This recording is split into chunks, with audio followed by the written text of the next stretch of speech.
আসসালামু আলাইকুম। বাংলা সংবাদে সবাইকে স্বাগত জানাচ্ছি আমি আফরোজা রূপা। জুলাই হত্যাযজ্ঞের মামলায় শেখ হাসিনা সহ 3 জনের রায়ের দিন জানা যাবে আজ। প্রসিকিউশনের পাল্টা যুক্তি উপস্থাপনের পর সমাপনী বক্তব্য রাখছেন অ্যাটর্নি জেনারেল। ফেব্রুয়ারি নির্বাচন নিয়ে অনিশ্চয়তা নেই, আগে গণভোট দাবি জামায়াত আমিরের। ক্ষমতায় গেলে নির্বিঘ্নে থাকবেন সংখ্যালঘুরা, অতীতে দলীয় ভুলের জন্য চাইলেন নিঃশর্ত ক্ষমা। প্রধান নির্বাচন কমিশনারের সঙ্গে বৈঠকে বিএনপি নেতারা জাতীয় নির্বাচনের প্রস্তুতি ও প্রশাসনের নিরপেক্ষ ভূমিকা নিয়ে গুরুত্ব পাচ্ছে আলোচনা। মাদক ব্যবসার নিয়ন্ত্রণ নিয়ে মোহাম্মদপুরের জেনেভা ক্যাম্পে দুপক্ষের সংঘর্ষ, ককটেল বিস্ফোরণে প্রাণ গেল তরুণের, থমথমে এলাকা। এবং কৌশলে ভাড়া ফাঁকি দিয়ে মেট্রো রেলে চড়ছে সংঘবদ্ধ চক্র, 1 মাসে বিনা ভাড়ায় 5 লাখ টাকার ভ্রমণ। উদ্দেশ্য ছড়া স্টেশনে ঢুকলে 100 টাকা জরিমানা, বিপাকে সাধারণ যাত্রী।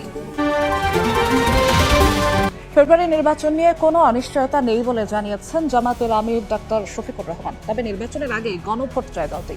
যুক্তরাষ্ট্রের নিউ ইয়র্কে সাংবাদিকদের সঙ্গে মতবিনিময় সভায় একথা বলেন ডাক্তার শফিকুর রহমান।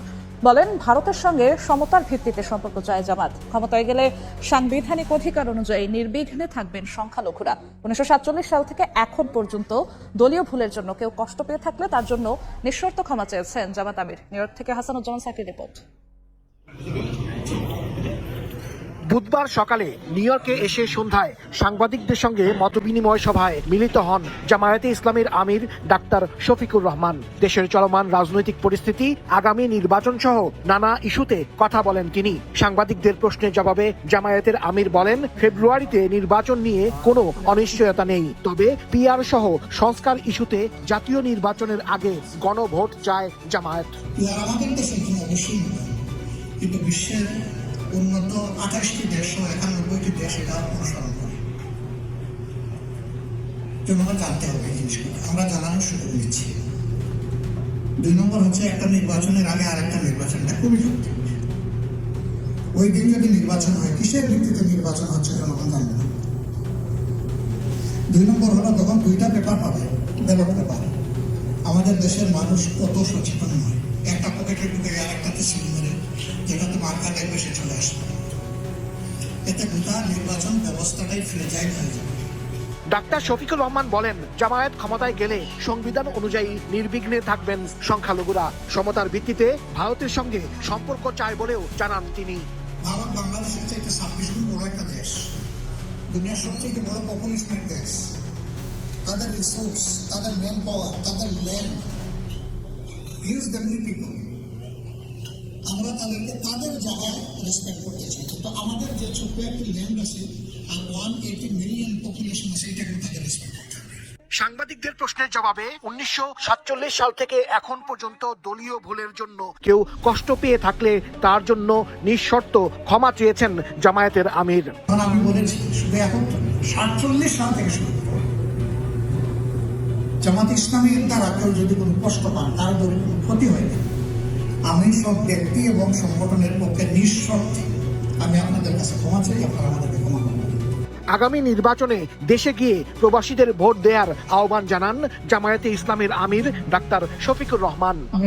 2001 সালের পর বাংলাদেশ জামায়াতে ইসলামীর কোনো সাবেক কিংবা বর্তমান কোনো আমির যুক্তরাষ্ট্রে আসেননি, আর ডাক্তার শফিকুর রহমানের একই প্রথম যুক্তরাষ্ট্র সফর। আগামী 24 অক্টোবর বাফেলো, 25 অক্টোবর মিশিগানের ডেট্রয়েট এবং 26 অক্টোবর নিউ ইয়র্কে প্রবাসীদের সঙ্গে মত বিনিময় করবেন জামায়াতের আমির। জাতীয় সংসদ নির্বাচন ঘিরে প্রধান নির্বাচন কমিশনার এএমএম নাসির উদ্দিনের সঙ্গে বৈঠকে বসেছে বিএনপির স্থায়ী কমিটির সদস্য ডক্টর মঈন খানের নেতৃত্বে 3 সদস্যের প্রতিনিধি দল। বেলা 11টায় নির্বাচন কমিশনে আসে দলটির প্রতিনিধিরা। বৈঠকে উপস্থিত আছেন বিএনপি চেয়ারপারসনের উপদেষ্টা, কাউন্সিলের সদস্য ইসমাইল জবিউল্লাহ এবং ইসির সাবেক ভারপ্রাপ্ত সচিব ডক্টর মোহাম্মদ জহরিয়া। বৈঠকে বিএনপি আগামী সংসদ নির্বাচন নিরপেক্ষ গ্রহণযোগ্য করার বিষয়ে তাদের অবস্থান তুলে ধরবে। একই সঙ্গে নির্বাচনী আসন পুনর্বিন্যাস সহ নির্বাচন সংশ্লিষ্ট বিভিন্ন বিষয়ে আলোচনা হবে বলেও জানা গেছে। এর আগে 21 অক্টোবর অন্তর্বর্তী সরকারের প্রধান উপদেষ্টা ডক্টর মোহাম্মদ ইউনূসের সঙ্গে রাজনৈতিক সংলাপের অংশ হিসেবে বিএনপির 3 সদস্যের একটি প্রতিনিধি দল সাক্ষাৎ করে। মোহাম্মদপুরের জেনেভা ক্যাম্পে মাদক ব্যবসার নিয়ন্ত্রণ নিয়ে 2 গ্রুপের সংঘর্ষে প্রাণ গেল তরুণের। স্থানীয়রা জানান, ভোরে ক্যাম্পের 4 নম্বর গলিতে 2 গ্রুপের সংঘর্ষ হয়। সেখান থেকে একটি ককটেল এসে জাহিদের গায়ে পড়ে। গুরুতর আহত অবস্থায় তাকে প্রথমে ট্রমা সেন্টারে নেওয়া হয়, পরে ঢাকা মেডিকেল কলেজ হাসপাতালে নিলে চিকিৎসক মৃত ঘোষণা করে। পরিবার জানায়, মাদক ব্যবসার সঙ্গে যুক্ত ছিলেন না জাহিদ। এলাকার দুই পক্ষের হামলার শিকার হন তিনি।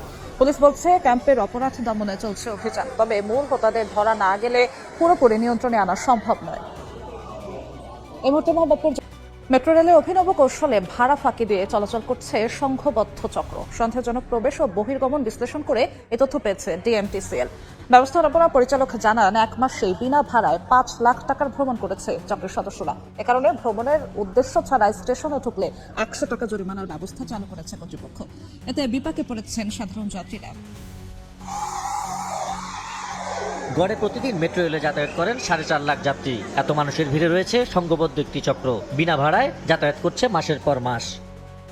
মেট্রো রেল পরিচালনার দায়িত্বে থাকা ডিএমটিসিএল বলছে, অভিনব কায়দায় ভাড়া ছাড়াই যাতায়াত করেছে একদল লোক। এজন্য শুরুর স্টেশনে থাকে একটি দল, আরেকটি দল থাকে গন্তব্য স্টেশনে। শুরুর স্টেশনে কার্ড ব্যবহার করে ঢোকেন একজন, পরে সেই কার্ডটি আরেকজনের কাছে হস্তান্তর করেন। তিনি সেই কার্ড ব্যবহার করে স্টেশন থেকে বেরিয়ে যান, ফলে কোনো ভাড়া কাটে না। একই ব্যবস্থা থাকে গন্তব্য স্টেশনেও।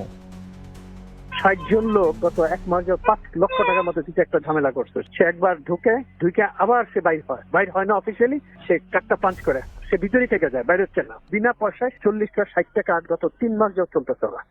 সন্দেহজনক কার্ডের প্রবেশ ও বহির্গমন বিশ্লেষণ করে ভাড়া ফাঁকি দেওয়া চক্রের সন্ধান পেয়েছে ডিএমটিসিএল। ব্লক করা হয়েছে অন্তত 60টি কার্ড। এই চক্রটা গত 3 মাস যাবত করতেছিল, লাখ লাখ টাকা রেভিনিউ লস করেছে। অনেক টাইম লাগছে। এটা হয়েছে দুজনকে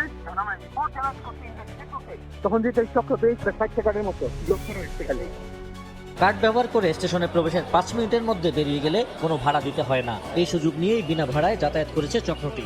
20 অক্টোবর থেকে এই ফাঁকফোকর বন্ধ করে দেয় কর্তৃপক্ষ। মেট্রো রেলের একই স্টেশনে টিকিট কেটে একবার প্রবেশ করার পর যে কোনো কারণে বের হতে গেলেই কাটা হচ্ছে 100 টাকা জরিমানা, যেটির আগে সময় ছিল 5 মিনিট। এমন সিদ্ধান্তে ক্ষুব্ধ প্রতিক্রিয়া জানিয়েছেন সাধারণ যাত্রীরা। তারা বলছেন, দেয়া হয়নি আগাম বার্তাও। মাসের শেষ আমি 100 টাকা হচ্ছে আপনার মাত্র টপ আপ করলাম করে হচ্ছে আমি যখন বেরোতে গেলাম 100 টাকা কেটে নিয়ে গেল। ধরেন আমি ঢুকলাম, এই মুহূর্তে আমার ফোন আসছে যে আপনি ব্যাক করেন, আমার ওমাকে মারা গেছে বা অসুস্থ হয়ে পড়ছে, তখন আমার অবস্থাটা কি হবে? 20 টাকা ওই স্টেশনারি ভাড়া ধরুক তাও মানা যায়, কিন্তু 100 টাকা আসলে টাকা কি এত সস্তা? 100 টাকা বেশি নেওয়া আমি মনে করি সেটা অনৈতিক, অযৌক্তিক। অনেক ধরনের একটা চক্র ছিল, ওরা আসতে এসে এন্ট্রি করে আবার সাথে সাথে এখানে এক্সিট করে বের না হয়ে অন্য স্টেশন চলে গিয়ে আবার ঠিক একইভাবে বলতো আমি এন্ট্রি করে আসি না, এন্ট্রি করে আবার এক পাশে এন্ট্রি করে আরেক পাশে এক্সিট করে বের হয়ে যেত। সাধারণ যাত্রীদের ভোগান্তি বিবেচনায় জরিমানা কমিয়ে আনার আভাস দেন ডিএমটিসিএল এমডি। জরিমানাটা একটু কমে আনা যায় কিনা আপনি বলে দেন না, তাহলে আমি 2টা পেপার 10টা পেপার পাইলে তো আমিও কমাইতে পারি। মুষ্টিমেয় অপরাধীদের জন্য বিপুল সংখ্যক যাত্রীদের ভোগান্তি এড়াতে জরিমানার সিদ্ধান্ত বাতিলের দাবি জানান যাত্রীরা। ছোট শিশু আছে এমন বাসায় ওঠেন সাবলেট হিসেবে। শিশুদের সঙ্গে গড়ে তোলেন সখ্যতা। সুযোগ বুঝে অভিভাবকদের চোখ ফাঁকি দিয়ে শিশুদের করেন অপহরণ। এরপর বিভিন্ন আবাসিক হোটেলে আটকে রেখে পরিবারের কাছে চান মুক্তিপণ।